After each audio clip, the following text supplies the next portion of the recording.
নদীর ঘাটের কাছে নৌকো বাঁধা আছে, নাইতে যখন যাই দেখি সে জলের ঢেউয়ে নাচে। আজ গিয়ে সেইখানে দেখি দূরের পানে, মাঝ নদীতে নৌকো কোথায় চলে ভাঁটার টানে। জানি না কোন দেশে পৌঁছে যাবে শেষে, সেখানেতে কেমন মানুষ থাকে কেমন বেশে।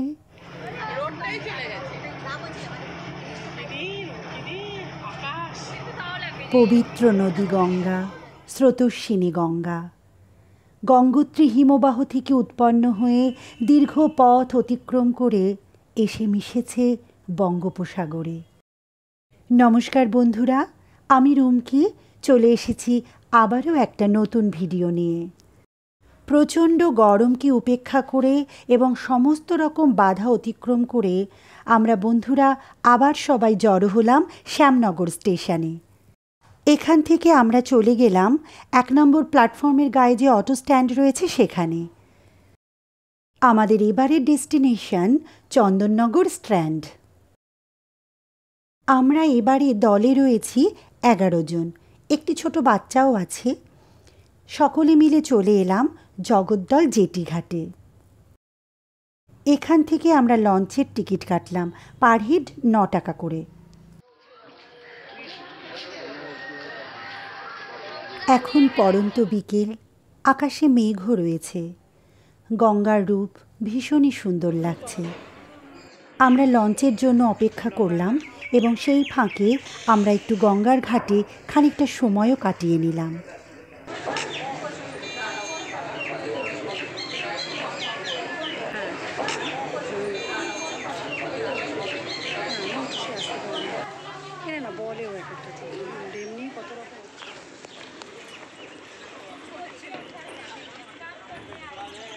লঞ্চ চলে এসেছে, এবার আমরা সবাই মিলে উঠে পড়লাম এই লঞ্চে। তারপর গঙ্গা পেরিয়ে চলে গেলাম চন্দননগর রানীঘাটে। রানীঘাটের কাছেই প্রায় ২ কিলোমিটার দীর্ঘ একটি সুন্দর রাস্তা নদীর পাশ বরাবর চলে গেছে, যা চন্দননগর স্ট্র্যান্ড নামে শুধু পরিচিত নয়, খুবই বিখ্যাত। এই স্ট্র্যান্ড চন্দননগরের একটি প্রধান আকর্ষণও বটে। আজ খুবই গরম, কিন্তু যেই মুহূর্তে আমরা স্ট্যান্ডে এসে পৌঁছলাম তখন থেকেই বুঝতে পারলাম যে প্রচণ্ড হাওয়া বইছে এবং খানিকক্ষণের মধ্যেই আমাদের যে ক্লান্তি, সেই ক্লান্তি যেন কোথায় উধাও হয়ে গেছে। আমরা নিজেদের পছন্দ মতো জায়গা খুঁজে নিয়ে বসলাম। অনেকক্ষণ সময় ধরে খুবই আনন্দে এবং গল্প করে আমরা আমাদের সময় কাটালাম। অনেকগুলো করে আইসক্রিমও খেলাম।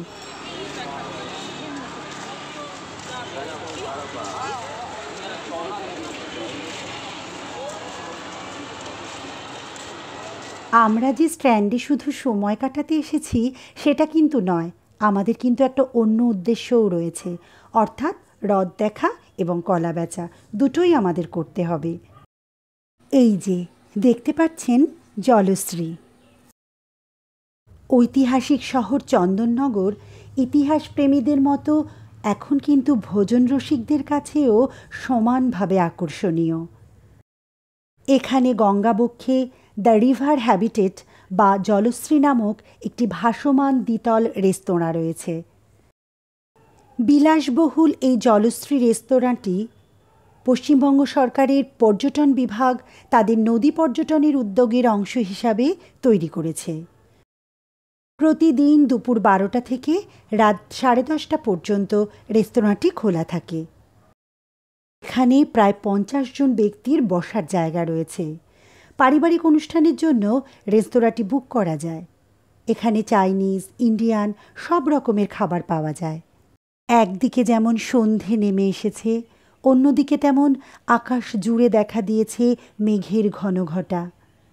আমরা এসিতে গিয়ে বসি এবং দেখুন ভেতর থেকে কত সুন্দর দেখাচ্ছে জায়গাটা। আমরা স্টার্টার হিসাবে নিয়েছিলাম ফিশ ফিঙ্গার এবং রেশমি কাবাব, আর সঙ্গে ছিল গরমের জন্য একদম উপযুক্ত আমপানা। সবে ফিশফিঙ্গারে কামড় বসিয়েছি, এর মধ্যেই আমরা খেয়াল করলাম যে বোটটা যেন দুলছে। বাইরে শুরু হয়েছে তখন প্রচণ্ড ঝড় বৃষ্টি।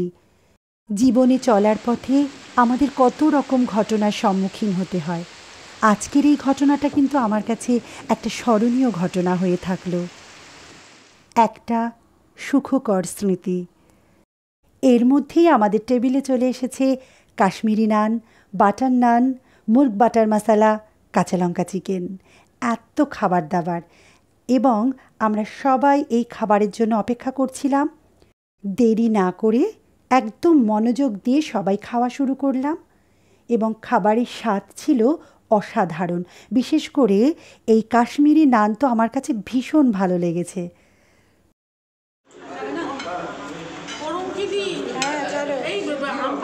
শেষ করে ফেলেছো? আমার তো শেষ হয়ে গেছে। আমার কোথায়? থাক, আমি একটু শেষে একটু গলা ভেজাবো। হ্যাঁ হ্যাঁ, নে বললাম একটু জলটা দিবি বাবা। এটা তো অনেকগুলো প্লেট ছিল, তো এটা অসুবিধা হতো না, একটা দুটো প্লেট রাখলেই হয়ে যেত। এই যে ম্যাম বাটার নানটা, বাটার নান আর একদম শেষ পাতে আইসক্রিম ছাড়া কি আর জমে? তো সবাই সবার পছন্দ মতো আইসক্রিম অর্ডার করলো। তবে এখানে একটা কথা বলি, আইসক্রিমের স্কুপগুলো কিন্তু বেশ বড়, তো আপনারা অর্ডার করার সময় কিন্তু একটু খেয়াল রেখে অর্ডার করবেন। এর মধ্যে ঝড় বৃষ্টি একদম থেমে গেছে। আমরা ভাবছিলাম যে আমাদের তো আবার গঙ্গা পেরিয়ে আসতে হবে, তো এরকম ঝড় বৃষ্টি চললে স্বাভাবিক আমাদের ফেরাটা একটু অসুবিধাজনক হয়ে যেত। তো প্রকৃতি আমাদের সহায় হয়েছিল, আমাদের খাওয়াও শেষ হলো, ঝড় বৃষ্টিও থেমে গেল। জলশ্রীকে বিদায় জানিয়ে আমরা এবার বাড়ির পথে রওনা দিচ্ছি। যেতে যেতে একবার রাতের জলশ্রীকে আপনাদেরকে দেখিয়ে দিয়ে যাচ্ছি। দেখুন গঙ্গাবক্ষে কত সুন্দর দেখাচ্ছে। তাহলে নৌকোবিহার এবং একটু ভিন্ন ধরনের খাবারের স্বাদ গ্রহণের জন্য আসতেই পারেন জলশ্রীতে। আজকের মতো সকলকে বিদায় জানাচ্ছি। আর যেতে যেতে বলে যাচ্ছি, আমার আজকের ভিডিওটি যদি আপনাদের ভালো লাগে তাহলে চ্যানেলটি সাবস্ক্রাইব করে লাইক, কমেন্ট ও শেয়ার করে পাশে থাকবেন। নমস্কার।